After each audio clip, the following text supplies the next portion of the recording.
Well, fuck Martin Scorsese. What about this? So, while my character in the movie may be able to see the future, I also can. And I know what the future brings. I know that when you see Madame Web, you're going to love it. In fact, I think you're going to see it twice. Madame Boutique. School of Kings. So that's Dakota Johnson. That's her name, right? Isn't it? Yeah, in the best promo I have ever seen. I was going to talk about Daniel Day-Lewis maybe appearing in a new Martin Scorsese movie, of course, which it is probably going to be The Wager, A Tale of Shipwreck, Mutiny, and Murder. Oh, wow. Yeah, because he's and Leonardo DiCaprio have bought the rights to that. The same author who wrote Killers of the Flower Moon. They're probably going to adapt it again. I thought we were going to talk about maybe Daniel Day-Lewis coming out of retirement because Martin Scorsese, he wants to cast, the captain. So I assume that's who he wants, does Scorsese. But no, I think Dakota Johnson, her promo for Madame Web is much more interesting. Yeah, the thing is, I've heard a lot about Madame Web, but I haven't really looked into promo myself. My understanding is all the promo indicates it's going to be bad. Whoa, how could you say it's bad? I know that when you see Madame Web, you're going to love it. In fact, I think you're going to see it twice. There you go. It can't be bad.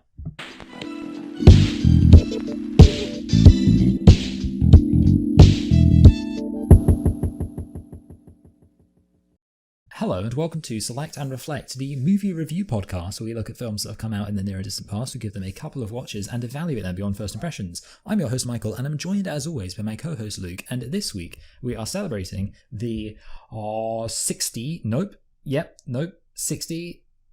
year anniversary of Doctor Strangelove, or How I Learned to Stop Worrying and Love the Bomb. It took me a while because it was released in 1964. That is 60 years ago, isn't it? I'm not crazy. Yeah, of course it is. All right, yeah, so Luke, why don't you tell us a thing or two about Doctor Strangelove, or How I Learned to Stop Worrying and Love the Bomb? Yeah, I did not help you then because I was like, obviously it's 60 years, you fucking idiot. How can you not work that out? Like 60, 120. It's just a real, what's the difference between 60 and 120? Who's to say? So, Doctor Strangelove, I'm just going to call it that, by the way, known simply and more commonly as Doctor Strangelove. It's a 1964 political satire black comedy film directed, co-written, and produced by Stanley Kubrick. And it stars, of course, one actor in three roles. Who is that? That is Peter Sellers. Yes. Okay, right. Yes. The story, of course, originally was a novel. And the novel was called Red Alert, which we will get into, by Peter George, who also co-wrote the screenplay with Kubrick and Terry Southern. So, the movie stars, as you said, Michael Peter Sellers, George C. Scott, which we'll get into him later on in the review. Sterling Hayden, Keenan Wynn, Slim Pickens, and of course, and Tracy Reed, and James Earl Jones, of course, as well. I did not know about that. It makes sense. Like, I'm kind of like, I feel like I know who is the guy who is James Earl Jones. Yeah, well, the only black guy in the movie. Yeah, exactly. Yes. Yeah. So he's the guy in the bomber, isn't he? Yes, he is. Yeah. So the release date was January the 29th, 1964. And yeah, obviously that's pretty close to the current date. So, I thought, well, let's do Oppenheimer to start off the year because, it was a big movie that came out in 2023. And then, it's the 60-year anniversary of Doctor Strangelove. Oh, that's also in January. Well, let's do that right after. And of course, Oppenheimer, Doctor Strangelove, there are similar themes or definitely similar scenarios, I guess, that are being predicted in one movie and then come to fruition in a absurdist way in another, of course. The budget was 1.8 million. Shit, I shouldn't have said that. Oh, no. No. Damn it.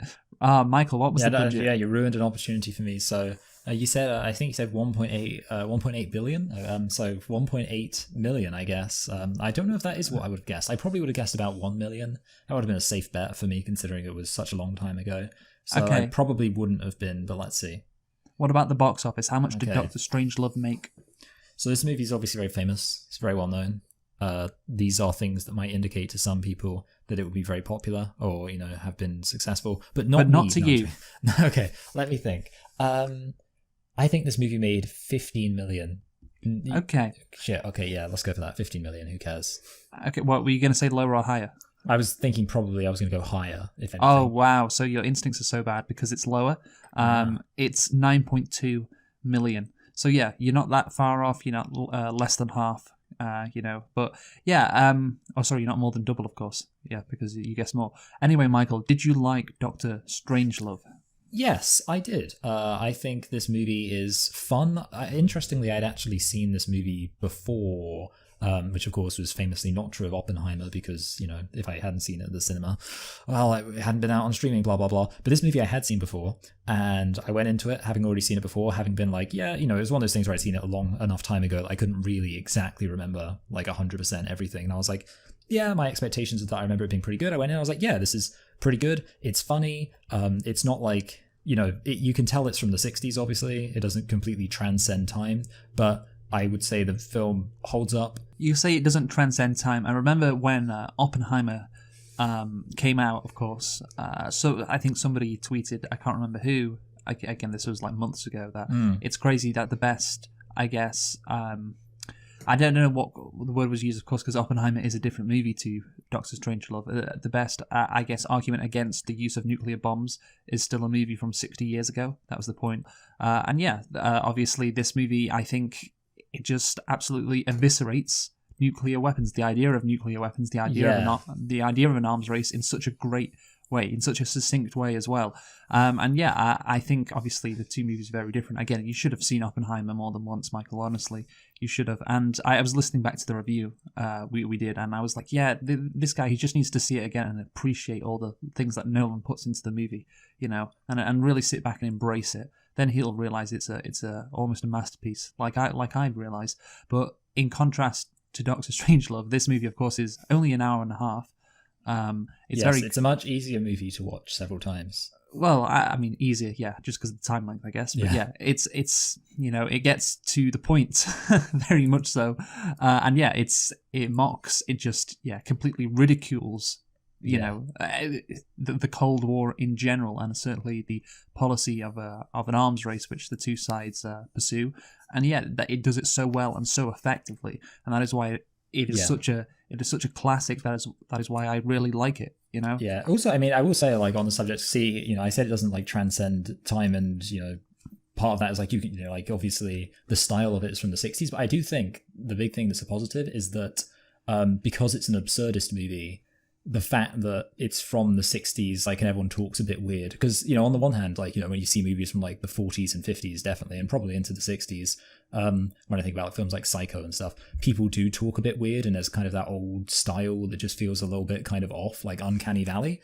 which is why I say, like, this movie has that going on, so it, you know, it's, you know, doesn't feel timeless in that way, but it works really well for this movie because obviously the movie is silly, so having a kind of weird way in which everyone talks, if I hadn't seen other movies from the 60s and known that is just how people talk, you could have convinced me it's just because, you know, part of the movie's charm. So yeah, definitely a very good movie. Liked it. Yeah, okay.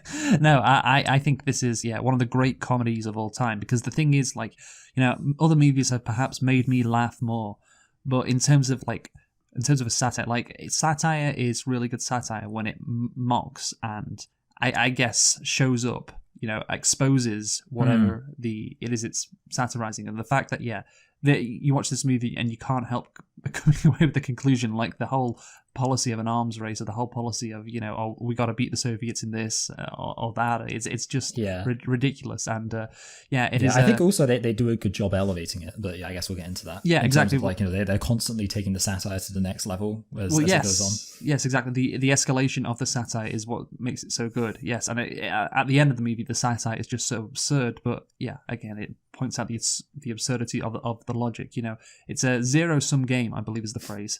That describes, you know, when two sides just, you know, there's no point in playing this game because no one's going to win. And that, of course, you know, is the truth, and was the truth back in 1964. And this came out like just a couple of years after the Cuban Missile Crisis, less than 2 years.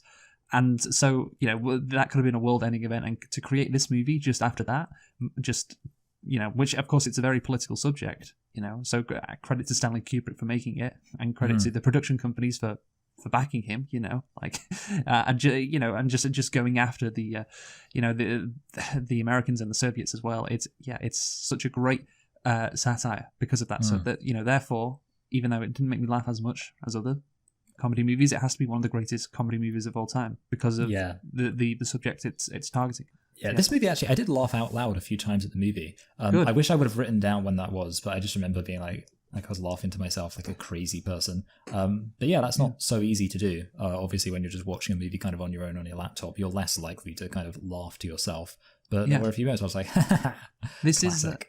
this is what being brave means, I think, in comedy. When like comedians sometimes think, oh, I'm going to be brave. I'm going to be, a truth teller.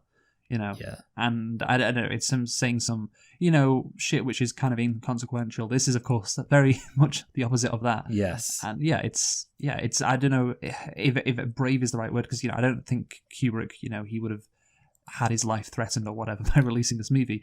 But yeah, it's, speaking truth to power and punching up, as people like to say. Yeah, as the kids are saying nowadays. Yes, and it does so in a very effective way.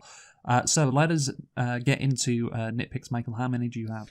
I have 0. Yeah. Do you have any? No, I don't. Yeah, it makes sense because obviously with absurdist films, and the film being so it would be pretty much one of those movies where you can't really conceive of anything you could nitpick because the movie's supposed to be kind of silly, although realistic in some ways. Yeah, and that's a perfect, I guess, summary of a satire.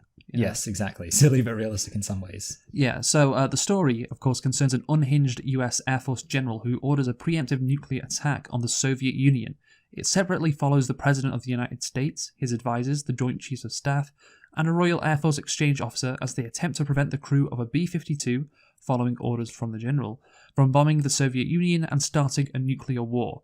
Yeah, just in general, we're talking about how great, this movie is because of, what it's satirizing. But just to have the idea in the first place, it's a great idea to satirize this nuclear standoff that was happening in the 60s.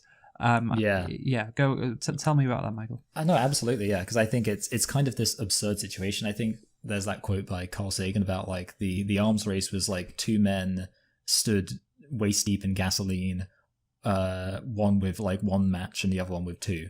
And like that's kind of like a situation. Well, obviously it's the mutually assured destruction, as I think is the phrase you've already used. It was an intrinsically absurd situation that, you knew that whichever side won, obviously everyone was going to die. Yes. So, And of course, I mean, you mentioned last week, the whole Jeremy Corbyn thing where like, everyone's like, Jeremy Corbyn, are you going to bomb North Korea? You need to bomb North Korea to show how strong you are.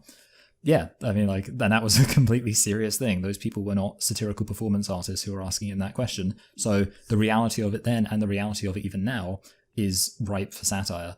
And we kind of mentioned how like the movie like takes it to absurd levels, but it almost had to take it to absurd levels in order to even be a satire, because if it was even slightly less absurd, it would basically just be a documentary. Yeah, no, I agree. Yeah, the thing is, there is so much that it's inherently stupid about this arms race, this mutually assured destruction. Yeah, I mean the acronym is very good. Of course, I'm sure people pointed that out before. MAD, mad. Yeah, it's a mad thing to do. Like, what's the point in building up all these nuclear weapons? What is the point? Because if you ever fire one of them, well, yeah, that's the end of the world. Yeah. So yeah, there is just no point. And thankfully, after this movie, there was, of course, I think the nuclear stockpiles peaked probably in the 60s. Which is why, again, the satire was so good, because this was at the peak where, after the Cuban Missile Crisis, where nuclear war was on people's minds. And I think, even into the 70s and, of course, the 80s, there was, talk of nuclear war. And I remember Christopher Nolan, actually, obviously the director of Oppenheimer, he did talk about that in the interviews he gave for Oppenheimer when he was a kid growing up. Nuclear war was apparently, a constant threat, and this was in the 70s and the 80s. And of course, we have never really experienced that. And yeah, it's just insane to think that was the world back then. It's just an inherently absurd situation, and so many serious people in Washington or Moscow, but particularly in our side, because we are aware of the serious people in Washington or London, or the so-called serious people who, think that to be serious, you need to be willing to deploy a nuclear weapon. And again, so therefore the subject, still to this day, but especially back in the 60s, was ripe for satire. So of course this movie is based on the book Red Alert, which came out in 1958. So Kubrick read the book, and he was just interested in making, I think, a nuclear thriller first and foremost. That's what he wanted to do. And yeah, in following the tone of the book, Kubrick originally intended to film the story as a serious drama. However, he began to see the comedy inherent in the idea of mutually assured destruction, which we... That damn Kubrick always doing his versions of movies where he changes the substance of them. What's his problem, man? Yeah, I know, yeah. The Shining, of course, that's the other famous example. That's why Kubrick's so good. It's like The Shining, Doctor Strangelove. You know, I think directors nowadays are known for a specific genre of movie, and he can just do everything and anything and make it incredible. So yeah, a comedy or a horror movie or a drama, he's got it all, Kubrick. And of course, yeah, he wanted this to be a drama, but yeah, like we have talked about, there's something inherently stupid about the idea of mutually assured destruction. As he wrote the first draft, he discovered this, and he later said, "My idea of doing it as a nightmare comedy came in the early weeks of working on the screenplay.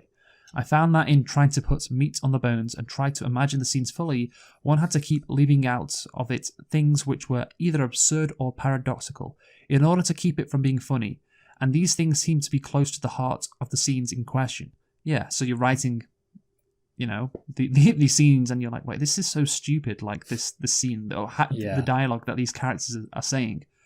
Like, it's absurd because the whole situation is absurd. Among the titles that Kubrick considered for the film were Dr. Doomsday, or How to Start World War III Without Even Trying, Dr. Strangelove's Secret Uses of Uranus, and Wonderful Bomb. After deciding to make the film a black comedy, Kubrick brought in Terry Southern as a co-writer in '62. Just thought I'd add that. So yeah, what do you think of that, Michael? Well, I think it's interesting, actually. It gets the question, and I don't know if you wanted to talk about this at any point, like, why is the movie called Doctor Strangelove?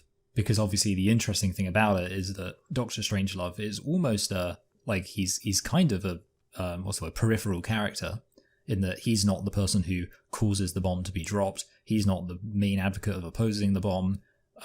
He's kind of just a guy on the sidelines offering commentary. And then obviously right at the end, he kind of plays a significant role in offering his solution, and, you know, you get that stuff. But it's kind of interesting the movie's named after him. I don't know if you had earmarked that as something to talk about. Well, I just think it's because Doctor Strangelove is based on some characters that existed in real life, and these people, you know, were proponents of this mutually assured destruction theory. That makes sense. Yeah. So, but that's just a guess. I don't know if there's another meaning to it.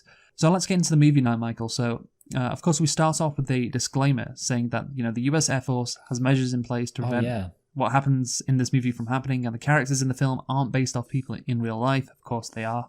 And I think when you need that disclaimer at the start of a movie, you can tell it's going to be a good satire. Yeah, I was kind of thinking that, yeah, definitely. Like, the fact they had to put it in there just to be like, hey, we know this seems like a real thing that could actually happen, but the government wants you to know it definitely couldn't.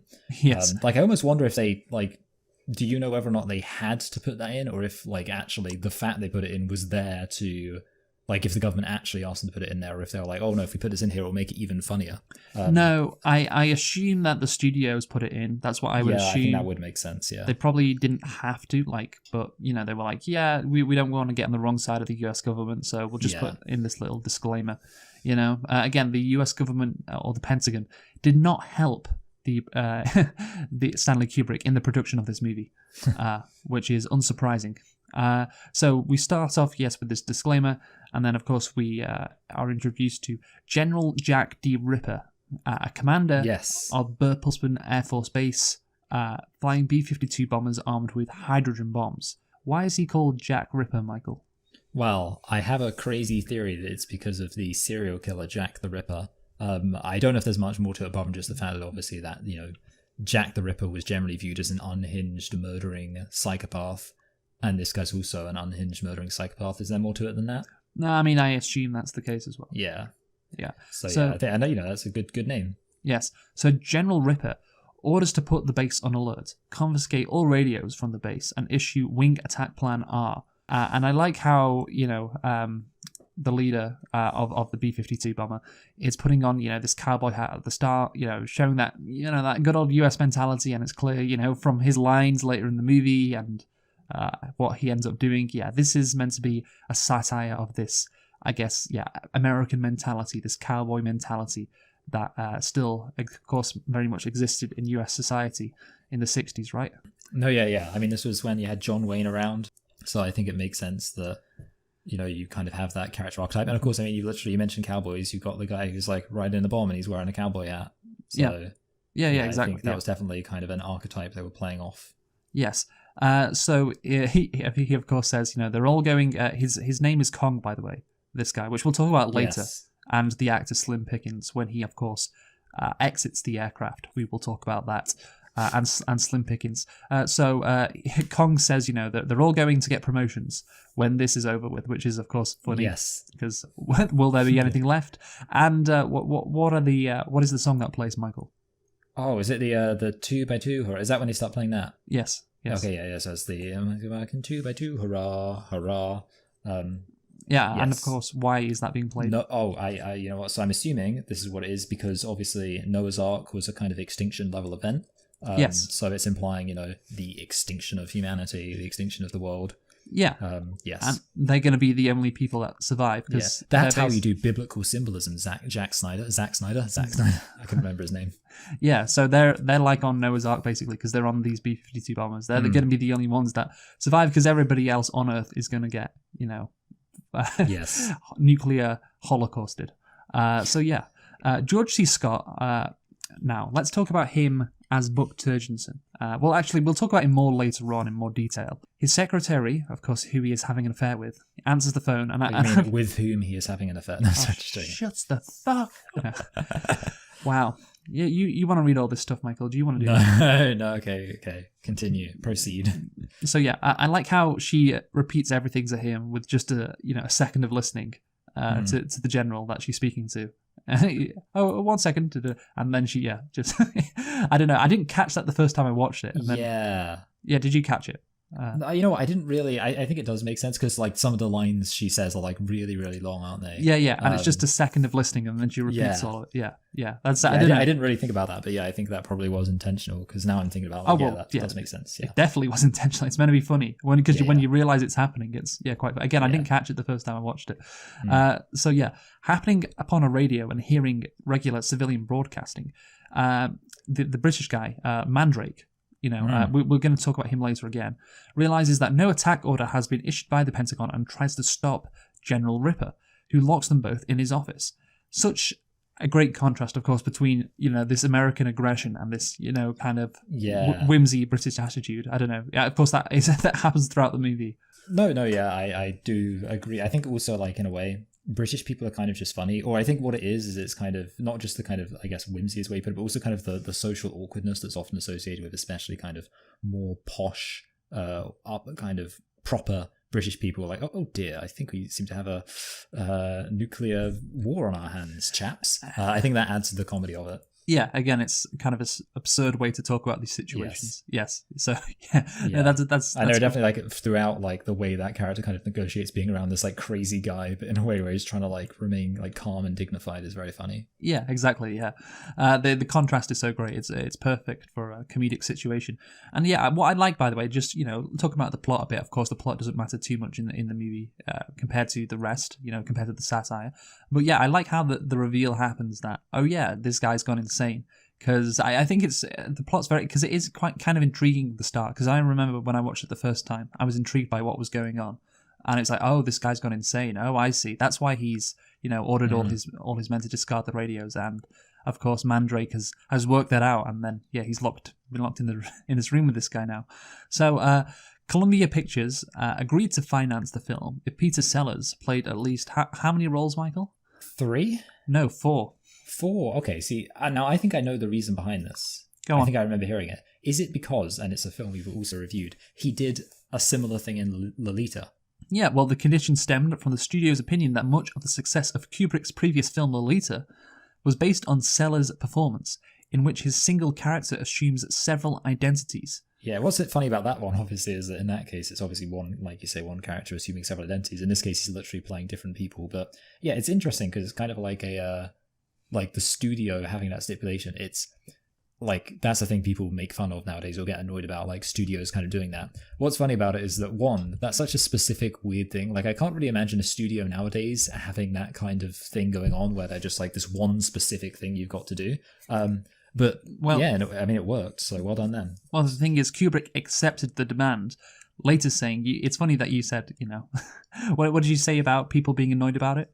Like studio executives, people don't like their meddling. Basically. Yeah, well, Kubrick didn't. He said, okay. Such crass and grotesque stipulations are the sine qua non of the motion picture business. That's a Latin term, and I can't speak Latin, but it means, an essential action. Basically, these stupid things that studios want are, I guess, part and parcel of the motion picture business, so I guess I have to do it. So Sellers ended up playing 3 of the 4 roles written for him. What was the other role that was written for him, Michael? So there was another role, the role that he didn't end up playing, is that what you're saying? I guess maybe he was supposed to play the Major Kong or whatever he's called? Yes. So Air Force Major T.J. King Kong, the B-52 aircraft commander, that was who he was meant to play. Sellers was reluctant because he felt his workload was too heavy and worried he would not properly portray the character's Texan accent. After the start of shooting in the aircraft, Sellers sprained his ankle and could no longer work in the cramped aircraft mock-up. So maybe he sprained it on purpose. Who knows? Yeah. That could be the case. So Sellers improvised much of his dialogue, with Kubrick incorporating the ad-libs into the screenplay, so that the improvised lines became part of the canonical screenplay, a practice known as retroscripting. Again, I'm not sure which lines, Sellers ad-libbed, but, the characters that he plays are very funny. Yes. Yes, especially, I suspect a lot of the ad-libbing came as the president, because when he's on the phone too. Yes, because there's a lot of back and forth there, yeah. Yeah. And I think, you can really get into it in that situation. You can really, of course, ad-lib and improvise because you're acting on your own, and the Russian president isn't actually on the telephone, or the Soviet president, isn't actually on the telephone. Yeah, and those lines where he's like pretending to talk to the president are really funny. Those were definitely one of the moments where I was really laughing out loud. Yeah. So Group Captain Lionel Mandrake, what a name. According to film critic Alexander Walker, the author of biographies of both Sellers and Kubrick, the role of Group Captain Lionel Mandrake was the easiest of the 3 for Sellers to play, since he was aided by his experience of mimicking his superiors while serving in the RAF during World War II. And I think that makes sense because, of course, he is British, right, Michael? Yeah, it makes sense. And, obviously, time-wise, he would have been alive then. Yeah. So, obviously, well, you're not didn't have to do as much acting. You're not calling this guy a liar, are you, Michael? No, I 100% believe him. Because he's just, the timelines work out. Yeah. I think he probably wasn't lying. That's my theory. Yes. So in the war room at the Pentagon, General Buck Turgidson briefs President Merkin Muffley and the other officers about how Plan R, maybe the R stands for retard, Yeah, it's got to be something funny. I like the idea of reckless. It could be rebellion. Revolution. I don't know. Yes. I'm just trying to think of R words. So, but of course, the best R word, retard. Maybe that's it. You can't be retard. Yeah, because at the end of the day, the arms race was retarded. And I don't think enough people say that. Yeah, I don't think anyone could object to that characterization. Turgidson, noting the slim odds of recalling the planes in time, then proposes that Muffley not only let the attack proceed, but send reinforcements. According to an unofficial study, this would result in modest and acceptable civilian casualties from the badly damaged and uncoordinated Soviet military remaining after the initial attack. So yeah, the casual nature of it. Hey, 10 to 20 million taps, depending on the break. Yeah, I like that. Yeah. I love the depending on the breaks. Yes. That's a great line. And of course, we watched Oppenheimer last week, and in that meeting where they were discussing what Japanese city to annihilate. Yes. Of course, Hiroshima was the chosen city. Yeah, Hiroshima was the lucky gal. Yeah. So Oppenheimer again exposed that kind of thinking in that scene. This, in this movie, Kubrick is mocking that kind of thinking rather than exposing it. But of course, they're both, condemning it at the same time. Of course, who cares? 10 to 20 million, we can live with that. And again, it's just an absurd amount of deaths, an absurd amount of people who are dying. And again, you just think back to the fact that maybe these conversations took place. In real life, like the scene in Oppenheimer, that conversation definitely took place. Scenes like this probably took place as well, right? No, yeah, absolutely. And that's funny. It's, again, I think we've kind of already touched on the fact that it's a satire, but it's so close to reality makes it great. And of course, obviously, if Oppenheimer is supposed to be I guess Oppenheimer is more kind of there's like a tragic. I mean, like, it's kind of funny. Like, obviously, that line about like my wife and I used to honeymoon there, but there's also a level of it's clearly not leaning into the comedy as much. So I'm glad this film exists to really lean into the comedy of the fact these conversations happened. Manners now, Michael. That's what we're going to talk about, because this is one of the things in Kubrick's movies which is a common theme, I think, where he basically. I recently watched Barry Lyndon. I don't know if you've seen that movie. Oh yeah, that's the one that's set during the 7 Years' War. Yes, and just the absurd manners that exist in, because they do like a dueling thing, don't they? And they're like, I just remember like somebody gets shot or something. Yes, there are duels, of course, and the respectability and what it means to be a gentleman, in the highest echelons of British nobility, and again, there is no nobleness there to be found, and it's all it's all very political, and there's nothing. There's no honor there, basically, is one of the points that Kubrick is making in this society. There is no honor. And in this movie, again, you have him mocking the kind of, the respectability, I guess, the behavior of, people who consider themselves respectable and grown up. Because, so let's talk about that line, of course, the famous line from the movie, because Muffley rejects Turgenson's recommendation and instead, of course, brings Soviet ambassador Alexei de Sadetsky into the war room.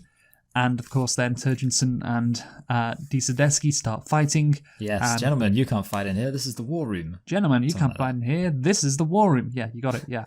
I of course, this is the most famous line from the movie, right? Yes, yeah. I've heard it, and that's the line that I think everyone knows. I feel like, is that... Yeah, I'm just trying to think if there's anything else I think it is the most famous. Yeah, of course, yeah. You highlight the absurdity of the situation. We have to be respectful of each other while, we're in a room which, we're discussing, genocide and war and, murdering, millions of people. I think there was an example of this, the absurdity of this line being, portrayed in real life. Just, a different version of this line, which was in November in 2023, when, of course, there were some pro-Palestinian marches going on in London. And, naturally, those pro-Palestinian marchers were saying, we want a ceasefire, we want Israel to stop, murdering people in Gaza. And the protests were taking place. And it wasn't even on Armistice Day, or it wasn't even going past the... Yes. What's that thing called? That cenotaph? Yeah, the cenotaph, yeah. So, but still, politicians who, of course, are looking to smear... You can't protest here. This is the peace monument. Yeah, exactly. You can't demand peace. You can't demand a ceasefire. This is the peace monument. You got to be respectful. And again, is that we have in our society these absurd behavioral conventions that are ripe to be mocked and satirized because, again, you can be a dignified mass murderer. Somehow, you can be dignified and respectful and still not call for a ceasefire in Gaza, for instance. Somehow these things can work, which again is inherently stupid and ridiculous. And people mocked what those politicians like Rishi Sunak said. You can't peacefully protest a ceasefire. Next to a monument that's dedicated to all the soldiers that died in a pointless war. That's simply not right. I agree with you that there's the absurdity is a good way of putting it, and I do think that it is interesting, because I was trying to work out where you were going with that, what was the example you're thinking of, and actually the whole thing with Gaza is a really good example of the kind of the ironies around this topic. So good choice, Luke, of relevant contemporary example. Well, just people pointed it out when Rishi Sunak tweeted it. It's they said what you said, gentlemen, you can't peacefully protest here. This is a peace monument. What are you exactly. It's what I mean by style over substance is just looking good or saying the right things doesn't really matter, or shouldn't really matter. Is actually what do you stand for? Of course, it would not have been disrespectful to campaign for peace, for a ceasefire on Armistice Day, the day when, of course, fighting stopped in World War I, which, of course, was a completely pointless war. So let's talk about what happens with Muffley and the Russian president. Now, so, of course, Muffley telephones Soviet Premier Dmitry Kisov, who is, of course, drunk on this hotline, Again, I like how he calls him by his first name, Dimitri. Yeah, Dimitri, yeah. Yeah, and tries to be cordial and friendly, and it's so funny. Again, like the two countries apparently hate each other so much that they can wipe each other out, that they have nuclear bombs, ready to be aimed at each of the cities, causing millions of civilian casualties. But of course, you have to be respectful and dignified, and this is what we were talking about previously. Yeah, so you have to be cordial and friendly with apparently your sworn enemy who you've invested billions of dollars, in preparation for blowing them up. Yeah, it reminds me of it's my turn now for a relevant historical example. Go on. I think I mentioned it. I remember mentioning it at uni, and I think it was Dylan, couldn't believe it was like a real story, but it is a real story. In one of the wars in World War One, one of the battles in World War One in the African theatre, they fought the battle, and a load of people died, and then after one of them surrendered, the two generals from either side, the British and the German side, got together and just had a cup of tea. And just like a cigar, and they just like spoke about the battle, because it was like, obviously didn't really matter. They were fighting on like an entire continent away from where the main battle was happening, and they were just having this fight because like, the Germans and the British are at war, but they had no investment in it personally. So like, even though they just had a whole load of people die in a war that they knew didn't really matter to them, then it's like, let's just have a drink, old chap, and smoke, and just talk about how are things going, blah blah blah. Which yeah. But it makes sense. Like, obviously, there's no real reason why, like, the whole nationalist sentiment actually needs to affect the people at the top are probably smart enough to know it's all kind of pointless nonsense. Yeah, no, I agree. Yeah, and certainly, well, that's the thing. I'm not sure. I agree that the people at the top maybe kind of think it's nonsense, but of course there are some true believers, as as was exposed in this movie. So yeah, of course, yeah. I think it's also a satire of these talks between world leaders. Like the most powerful men in the planet, and they're arguing. Their argument is very funny. And yeah, Merkin Muffley is he's kind of meant to be a bit pathetic, I think. Yeah, but he's not too pathetic, but he is just a bit pathetic. So yeah, that conversation with the Russian president, where of course we never hear the Russian. I keep saying Russian. It's the Soviet president, right, or the premier. That's what. It's okay though. Yeah, you got it. Yeah, it's a great satire of potential talks between world leaders. I'm sure world leaders have had a talk which parallels that conversation somewhat. So let's talk about President Merkin Muffley now. Again, so for his performance as President Merkin Muffley, Sellers assumed a Midwestern American English accent. Sellers drew inspiration for the role from Adlai Stevenson, a former Illinois governor who was the Democratic candidate for the 1952 and 56 presidential elections, and the UN ambassador during the Cuban Missile Crisis. He's featured in the Simpsons episode, where literally the only substance of the joke, it just shows how old the episode is, or like basically it's when they're watching a like really old like educational video at school, and like the joke is that the school's really underfunded, so they've got like these videos from like the 50s, and it's like, the moon, but will man ever walk on her surface? Democratic hopeful Adlai Stevenson thinks so. There we go. Okay, so in early takes, Sellers simulated cold symptoms to emphasize the character's apparent weakness. This caused frequent laughter among the film crew, ruining several takes. Did you know that? No? No, yeah, I like it though. Kubrick ultimately found this comic portrayal inappropriate, feeling Muffy should be a serious character.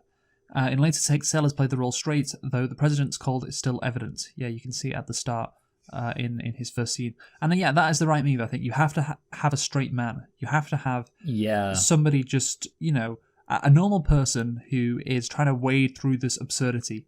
And Howard. Also, I mean, like the other thing is in terms of just the excitement, because the plot itself isn't bad in terms of the plot construction. And one of the things you need there is people with some semblance of the power to stop it, to be in a position where they want to stop it. So I think just from the point of the plot being well constructed, if it was just like every single person who was in any position of power was just like crazy, let's kill everyone, the plot wouldn't be very interesting. Like part of the actual. Because in a way, like even if like it would be weird to do this, but even if you watch the movie with like no engagement with the comedy aspect at all, you could still be like, well, I wonder what's going to happen. Are they going to stop the bombers? And that only works because obviously you have a president who's like, well, we need to stop this. Yeah, that's a good point. From the plot construction, it's better as well. But yeah, just in general, from the satire as well. Yeah, if you have a crazy president, then the whole situation seems a bit too silly. So again, what did you say regarding satire, Michael? You summed it up previously at the start.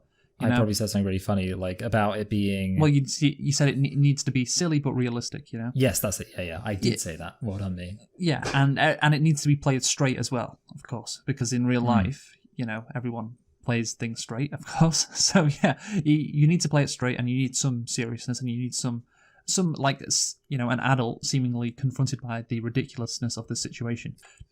General Ripper tells Mandrake that he believes the Soviets have been fluoridating the American water. How do I say this? Fluoridating. Fluoridating American water.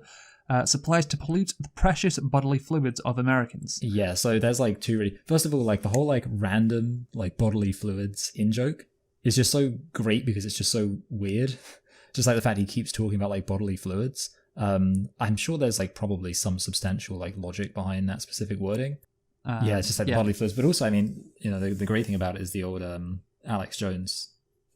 Just like that. Well, like the whole like he says about like the whole chemicals in the water that turn the frogs gay and things like that. Like I was thinking from a modern perspective, just like Alex Jones, just the whole like they're putting chemicals in the water.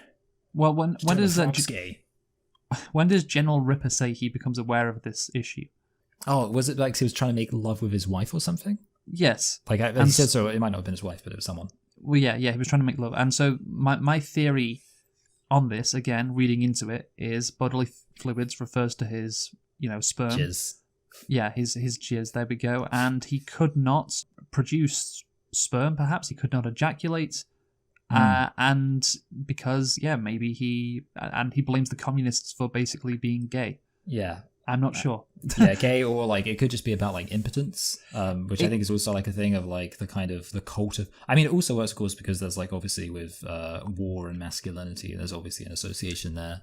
Well, yeah, exactly. That's why is he so aggressive, and why also does he have a phallic symbol in his mouth a lot of the time, which is, of course, a cigar. And we know Kubrick likes deeper, like sexual meanings to things.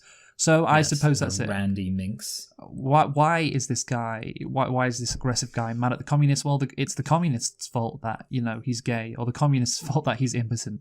Yes, that would make sense. And yeah, it's a parody, of course, of these anti-communist generals and these anti-communist ideas. The communists are everywhere. Communists are the reason why I'm not man enough. I like to think of myself as this alpha male, and why am I not this alpha male for whatever reason? Well, it's because of the communists. Yeah. It also reminds me of the classic Peter Griffin line. What we're forgetting, of course, is that anyone who doesn't want to go to war is gay. Yeah. And then I was like, I want to go to war. Yeah, again, it's again parodying these toxic masculine traits, which then of course often are translated into anti-communist ideas. So the Soviet ambassador informs President Muffley that the Soviet Union created a doomsday machine as a nuclear deterrent. It consists of buried bombs with cobalt thorium G, which are set to detonate automatically should any nuclear attack strike the country.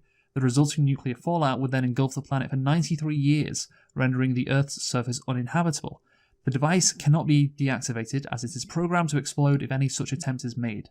Of course, this is where we get into the absurdity of the arms race policy. Why do this? Why build a bigger bomb? For what purpose? Because eventually, like you're killing yourself and you're wiping out everything on Earth. I guess eventually, because of how things were going in the 60s, this was not so farcical, perhaps, that you could create a device that would, just destroy all life on Earth. So don't you dare attack us, right? It makes sense that like they take it like this is obviously what we're kind of talking about, how they elevate it to the next level, to the extreme. Yes.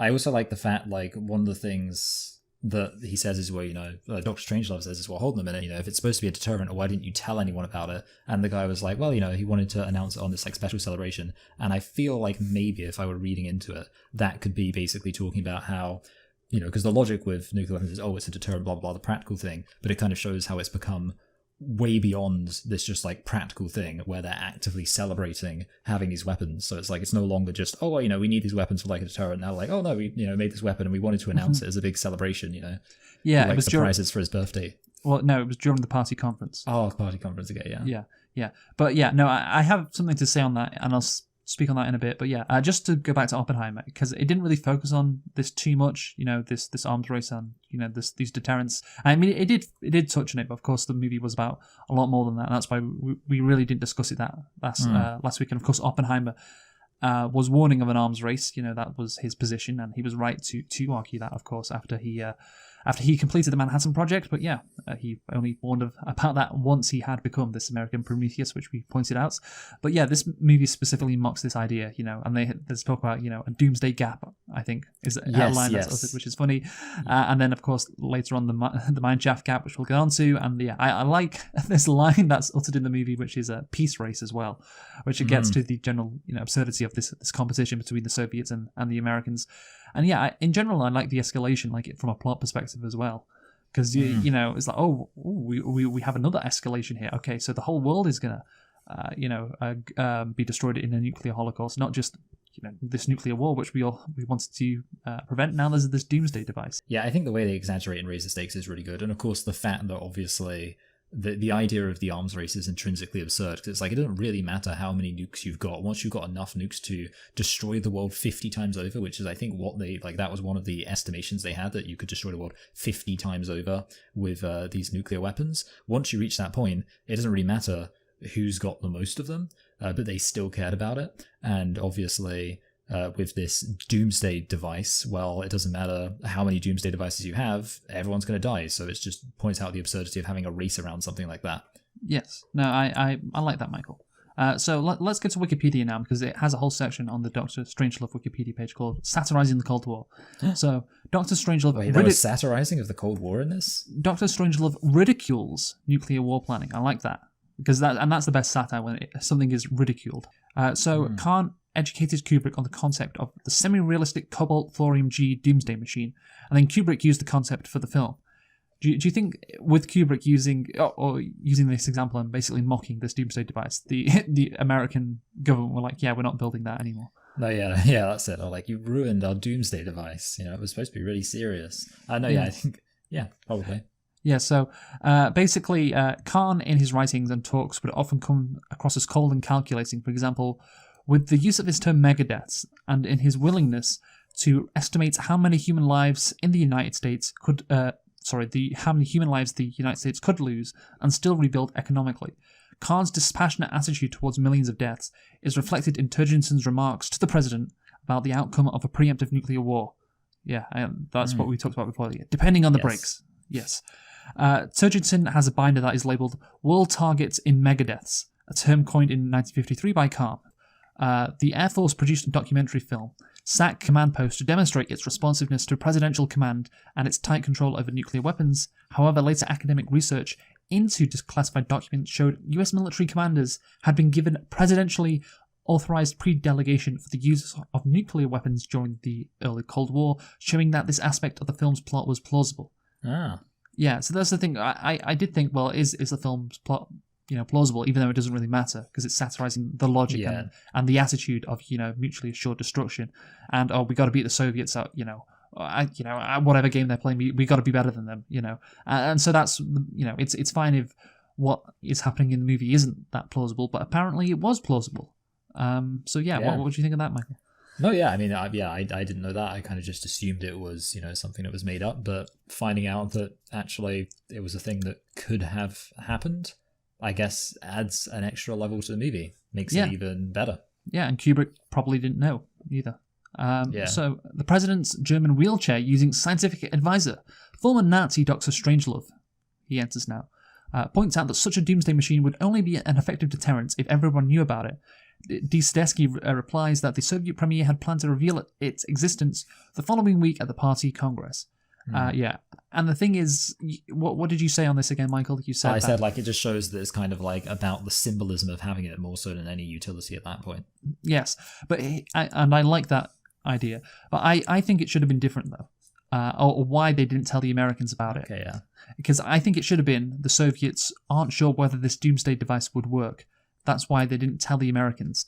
And therefore, the Soviets would be embarrassed if, they bragged about it and there was a nuclear war. And there was a nuclear war and this doomsday device didn't go off. And again, I think it's more satirical as the idea that the Soviets or any side would be embarrassed that their doomsday device that would blow up the world, wouldn't work. If you were to be embarrassed about that, that would have been inherently ridiculous. Oh, damn it, we could have destroyed everything, but we didn't. Now we're embarrassed and we look stupid to the Americans. And, it would be absurd. And I think that attitude would have been or the attitude of we just got to make sure we beat the other side. That would have been mocked with that plot change, and it would also explain why the Americans didn't build it, because it was too difficult. We couldn't do it, instead of them just deciding not to because it wasn't feasible, which I think is I understand why it was done for the plot. But it's I think it's the idea that we don't know if it's going to go off, we don't know if it's going to work, so we won't tell the Americans. That makes sense. Until we get it right. So I don't know. What do you think of that idea? No, I think that would be good. I would even say that maybe it would be. I don't want to say that you're better than Stanley Kubrick. I think both of them have something to them. But I think that would be quite funny. You know what, Luke? I'll say it. I think that would have been a positive addition to the film. There we go. I'll give you that. Yes, of course. I think that idea of them being embarrassed that their doomsday device didn't go off would be funny. Yes, but of course, they would be fearful of the doomsday device not going off and therefore be embarrassed. So you would have to, throughout the movie, add in this plot line that we don't know if it's going to go off or not. But of course, they still don't want to take the chance. That makes sense, It could be a percentage. We think it's 60-40. 60% it could go off, 40% it won't go off. You could have a scene where somebody says, hey, do you think this could ignite the whole atmosphere? And then someone else could say, I think the odds of that are close to 0%. Yes. And then someone else could say, I wish it was 0%. Yeah, or you could have somebody say, well, the odds of that are close to 60%, and then the Soviet ambassador could say, yes, we wish it was 100%, but we haven't quite nailed it yet. Yeah, and so there you go. There's the satire. We wish our doomsday device was 100% effective, but we're not sure. We think it's only about 60%. And you can have Turgensen comment on, I'm going to laugh in your face when that doomsday device doesn't go off. Because you thought you could do something the Americans couldn't, you stupid Ruskies. So Dr. Strangelove now, Michael, we're going to talk about him. Of course, the titular character, or one of the titles, at least. He's the titular character. When are we going to talk about the bomb?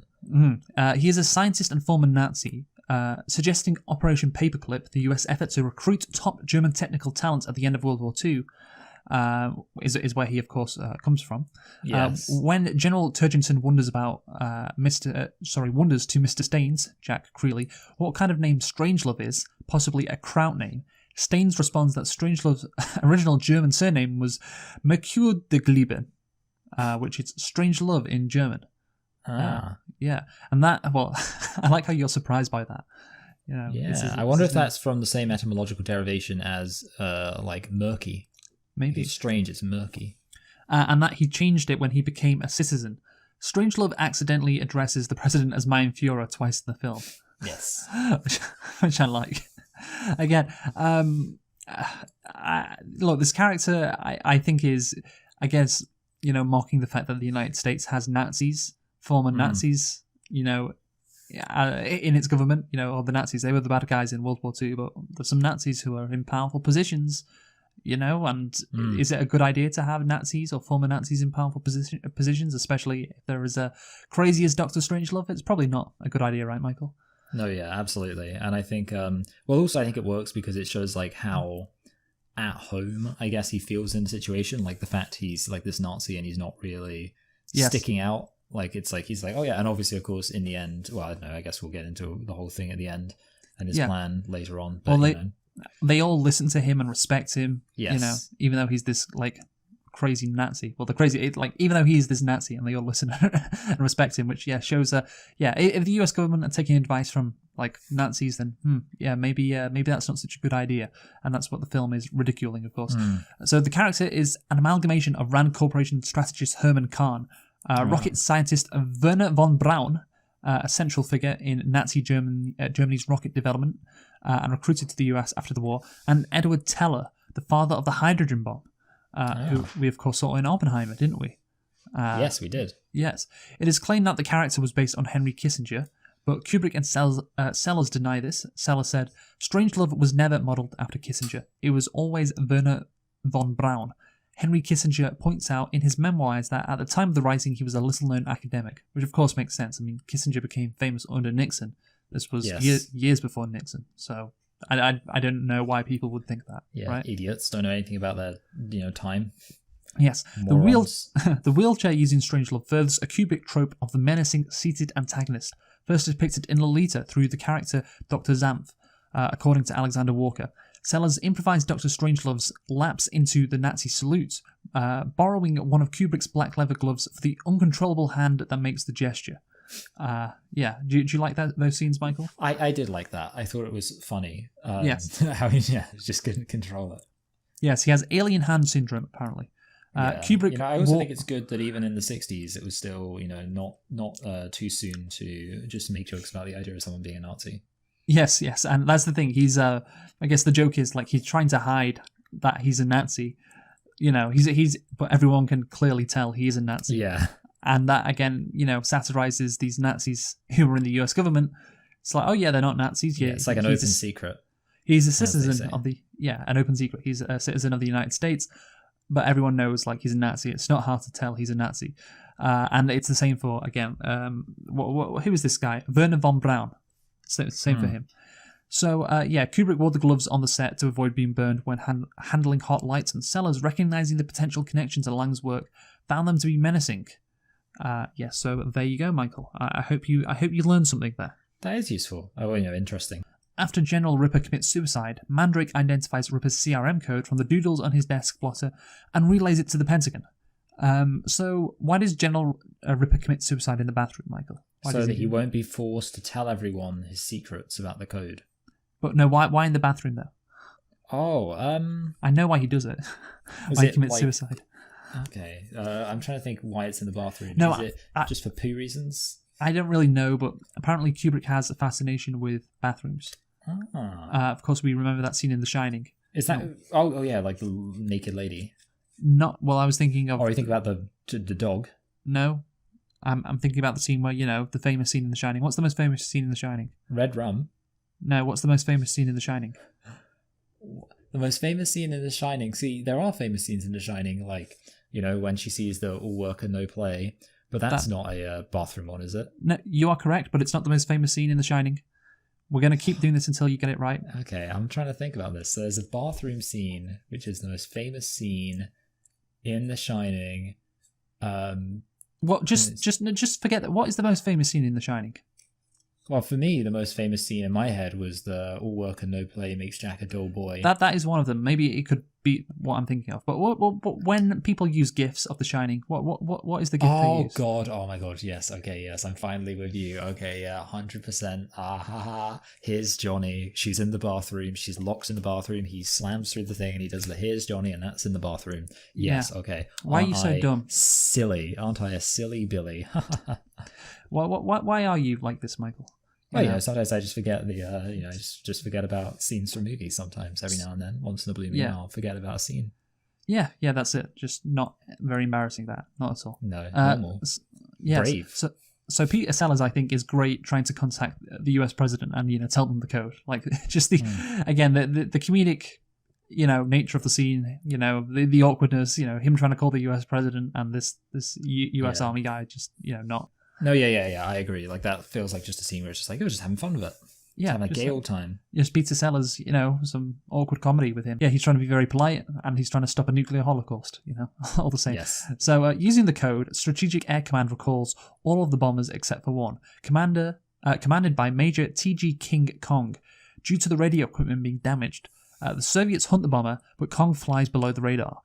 Kong enters the bay and repairs the wiring while straddling an H-bomb, causing the doors to open and bombs to drop, with Kong on top of it. Kong joyously hoots and waves his cowboy hat as he rides the falling bomb to his death. What do you make of that scene, Matt? Did you enjoy it?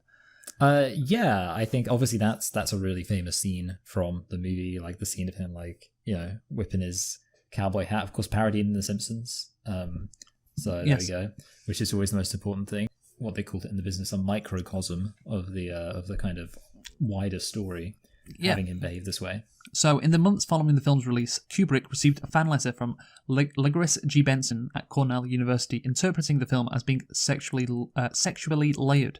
The director wrote back to Benson and confirmed the interpretation, of course, because everything in Kubrick's work is like this. So, he said, "Seriously, you were the first one who seems to have noticed the sexual framework from intermission, the plane going in, to the last spasm, Kong's ride down and detonation at target. So yeah, basically men want to bust. Is that what Kubrick said? Explode. Yes. All over the missile base. Yeah, and nuclear weapons is just an extension of men's, I guess, toxic masculinity. You know, maybe that's what he's saying, basically. And yeah, I'm not sure, but that would be a potential reading into it, because he says there is a sexual framework there. The plane's going in and the last spasm, Kong's ride down and detonation at target. Yeah, I mean that's how you have to look at it. According to Kubrick, and of course, intention matters. You know, if the director's saying you're right, then we gotta say. Yeah, imagine getting a letter from Stanley. Like that's got to be framed somewhere. Like, so this is just some random. Like, wait, who's the guy who sent? He was at Cornell University. Okay, so like you're just like a student or whatever. Like maybe you study film. No. Send up. He was a professor. Oh, okay, he was a professor. Okay, still, okay, whatever. Still, I was just going to say, like, getting a letter from Stanley Kubrick saying, yeah, you're right about my film, well done. That's got to be framed somewhere. Okay. Yeah, maybe. Slim Pickens now, Michael. So this is the guy that plays Kong. He was a character actor and veteran of many Western films. Again, what a name, Slim Pickens. What a name. And was eventually chosen to replace Sellers as Major Kong after Sellers' injury. John Wayne was offered the role. Oh. Because that's what I referenced John Wayne, didn't I? Yeah. Yeah. Again, that's the thing. It's a parody of these John Wayne types. So Kubrick was like, "Oh, maybe I can actually get the real John Wayne in this role." Of course, he didn't respond. And then Dan Blocker of the Bonanza Western TV series was also approached to play the part, but according to Southern, Blocker's agent rejected the script as being too pinko. That's really funny. I mean, like John Wayne made like a pro-Vietnam movie. What do you mean pro the Viet Cong? Oh yeah, no, sorry, like basically pro the Vietnam War. I think it's called Green Berets. Yeah. But it's like about how it was made in 1968. Yeah. And it's about how wonderful the US is and how great they're doing in the Vietnam War. Yeah, exactly. So that's the thing. Kubrick is mocking this attitude. This attitude that sees Americans elevate cowboys or people who portray cowboys on screen. This whole mentality, and that's why he wanted people who play cowboys specifically on TV. He was trying to be a bit cheeky there, and that attitude from Blocker's agent, the script is too pinko, is exactly what Kubrick is satirizing, with Kong having this cowboy hat on, of course. And then he recruited Pickens, did Kubrick, whom he knew from his involvement in a Marlon Brando Western film. So that's interesting. And his fellow actor James Earl Jones recalls of Slim Pickens, he was Major Kong on and off set. He didn't change a thing. His temperament, his language, his behaviour. Pickens was not told that the movie was a black comedy, and he was only given the script for scenes he was in to get him to play it straight. And again, Kubrick tricking people into giving better performances. Yeah, again, that's why he wanted John Wayne. And that's really interesting. I really like that. Yeah, well, this is what he does, and he's trying to make a point here, Kubrick, and there is no better satire, satire of having somebody play something straight in a movie, and then we're actually making fun of this concept, of course. Yeah. So as it turns out, Slim Pickens had never left the United States because, of course, a lot of the filming was in London. Not sure if you knew. And he had to hurry to get his first passport. He arrived on set and somebody said, gosh, he's arrived in costume, not realising that's how he always dressed. Classic. Slim Pickens sounds like a fun guy. Yeah, with the cowboy hat and the fringed jacket and cowboy boots.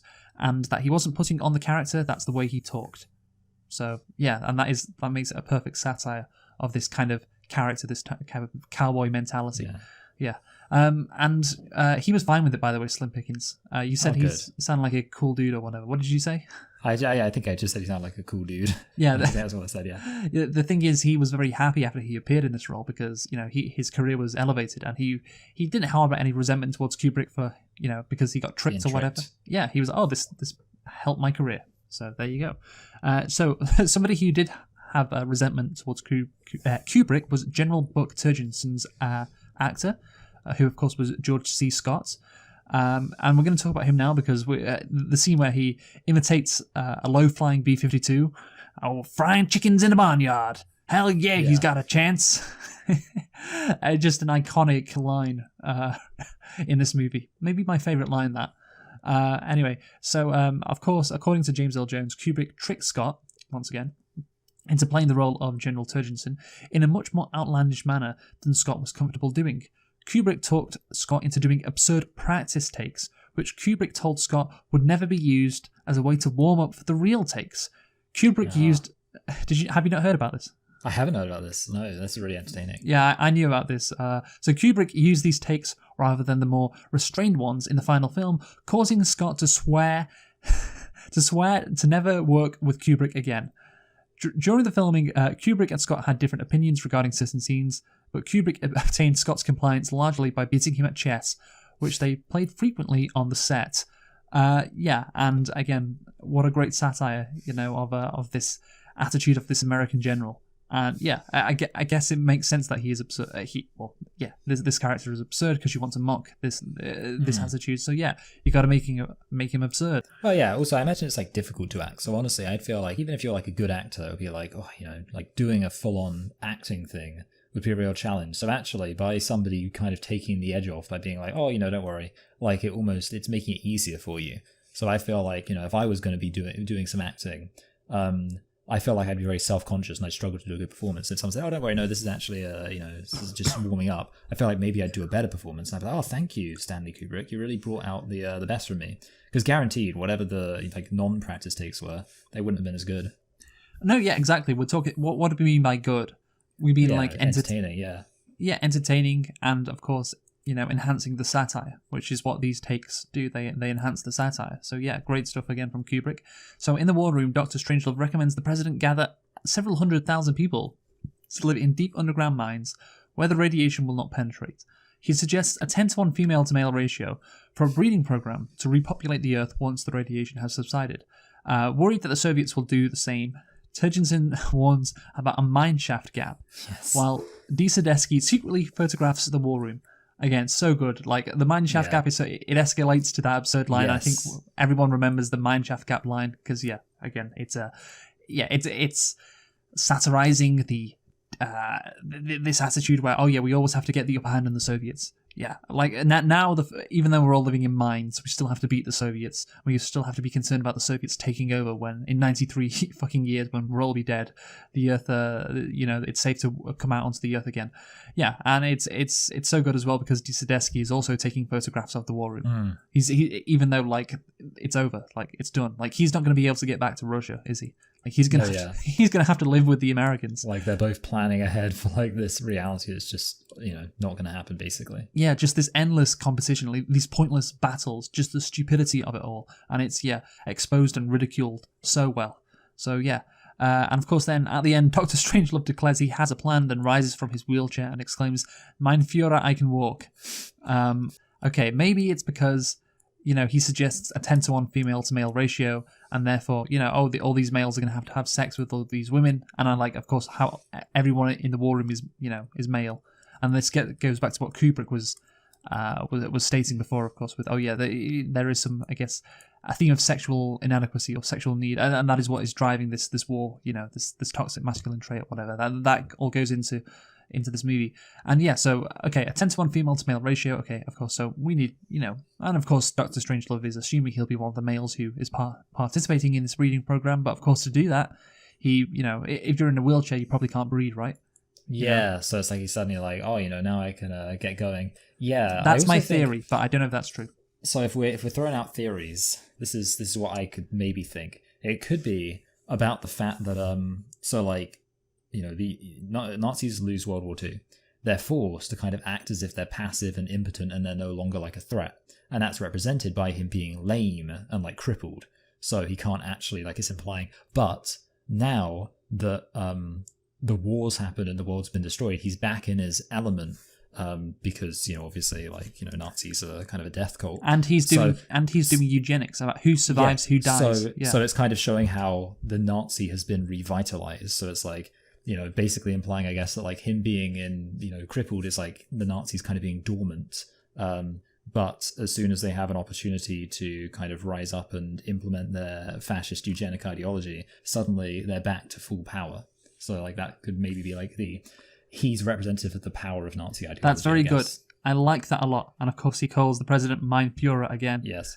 Symbolizing, perhaps, the Nazi ideology. Because I did think that, because, I did think that while watching it, because he's talking about, we need to select the right people, who will survive, of course. Yes, that's what the Nazis love to do, isn't it? Select people who would die and which ones were worthy of survival, I guess. And the film ends with a montage of nuclear explosions, accompanied by a virulent song, We'll Meet Again. Don't know when. Yes, of course, that was played in 1945 after the end of World War II. And yes, I think we can all get the symbolism behind that being played now. Yes, maybe at the start of a new war, a new nuclear war. Not the start, sorry, the end, because once the nuclear war starts, then it's over, right? Because that's true, yeah, it's done. There is no war. Like, as soon as the first nuke is fired, then the second nuke comes, and there you go. Oh, it's now, the whole world in a matter of hours will be, uninhabitable. It's kind of nice when you think about it like that. It's like we won't actually have to experience a nuclear war for that long. Yes. Did you know the alternative ending for the movie, Michael? No. So it was originally planned for the film to end with a scene that depicted everyone in the war room involved in a pie fight. Accounts vary as to why the pie fight was cut. In an interview in 1969, Kubrick said, "I decided it was a farce and not consistent with the satiric tone of the rest of the film," and I agree. It sounds like that. It sounds really weird, yeah. Yeah, because you have a really good satiric ending, really. Like mocking just the absurd, Cold War attitudes of the Soviets and the Americans, and all the Nazis. This Nazi ideology is prevalent again, etc. Kubrick, cut this, out because I don't think it would be consistent with the ending. So Alexander Walker observed that the cream pies were flying around so thickly that people lost definition. You couldn't really say whom you were looking at. Niall Sutherland, the son of screenwriter Terry Sutherland, suggested the fight was intended to be less jovial. Since they were laughing, it was unusable because instead of having that totally black, which would have been amazing, like this blizzard, in which in a sense is metaphorical for all the missiles that are coming as well, you just have these guys having a good old time. So Kubrick later said it was a disaster of Homeric proportions. That's really funny. So I maybe it could have worked if it was played straight and it was just a black comedy instead of just everyone laughing and having an absurd time. But there you go. Anyway, Michael, let's conclude. You go first. Yeah. So overall, this movie, I think we've kind of touched on how it's really good. It's really entertaining. Everything about it works. It works really well as a satire. Possibly, you could almost say one of the best satires of all time, especially in terms of the fact that, and again, this is something we've really touched on, the fact that it takes this already really absurd situation and then elevates it really well. I think the comedic performances are good, and kind of being able to appreciate the artistry of how Stanley Kubrick got those performances elevates it. I also think, just on a subjective level, while I said you can tell this movie's from the 60s, I actually do like the kind of old films. I think they're kind of fun and charming. And of course, it also adds something like an extra layer when you have this kind of charming 1960s film, but about this really dark topic. Everything about it's really good. I think I'll give it a low 9. I'll give it a low 9. Yes. Yeah, I really think it's good. So I'm going to give it a 9 out of 10 as well. Oppenheimer 9.5, this 9 out of 10. I love movies that expose ridiculous attitudes regarding nuclear weapons and condemn the use of nuclear weapons in one way or another. Yeah, and this does it very well as well. By the way, I was just reading there was going to be the Kennedy assassination may have affected the pie cut basically. Because basically, the cream pie fight may have been removed because the movie was moved, by the way, because it was originally coming out, I think, in January. A first screen testing of the film was scheduled for November the 22nd, 1963, the day Kennedy was assassinated. Oh, wow. Yeah, and then the film was delayed several weeks until January. So that's why it came out in January.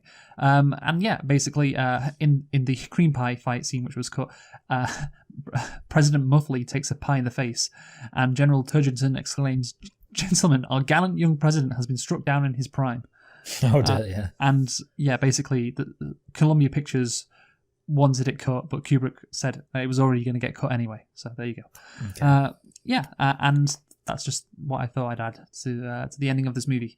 But again, a great satire. We've talked about the plot a bit, but the plot is also quite solid. It's a really fun film that really does mock and eviscerate these attitudes that were pervasive in the Cold War, and yeah, one of the great satires of all time because of this. So, there is no better movie, basically, 60 years later, that, just looks at nuclear weapons and the arms race and all of this and thinks, what an absurd thing that humanity has done to itself.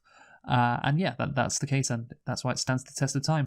So what are we reviewing next, Michael?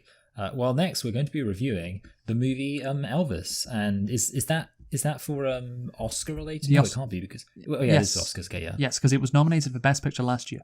Okay. So yeah, join us for Elvis, another historical movie. Well, of course, I was thinking. Also, it's set around the 50s, I guess, and obviously this movie's right at the end of the 50s. Doctor Strangelove, of course. Okay. Yeah, Doctor Strangelove was, of course, contemporary for its time. Yeah, it wasn't set in the past. But yeah, join us next week for Elvis. Who have you been, Michael? I've been Michael. I've been Luke. Thanks for listening, and goodbye. Goodbye.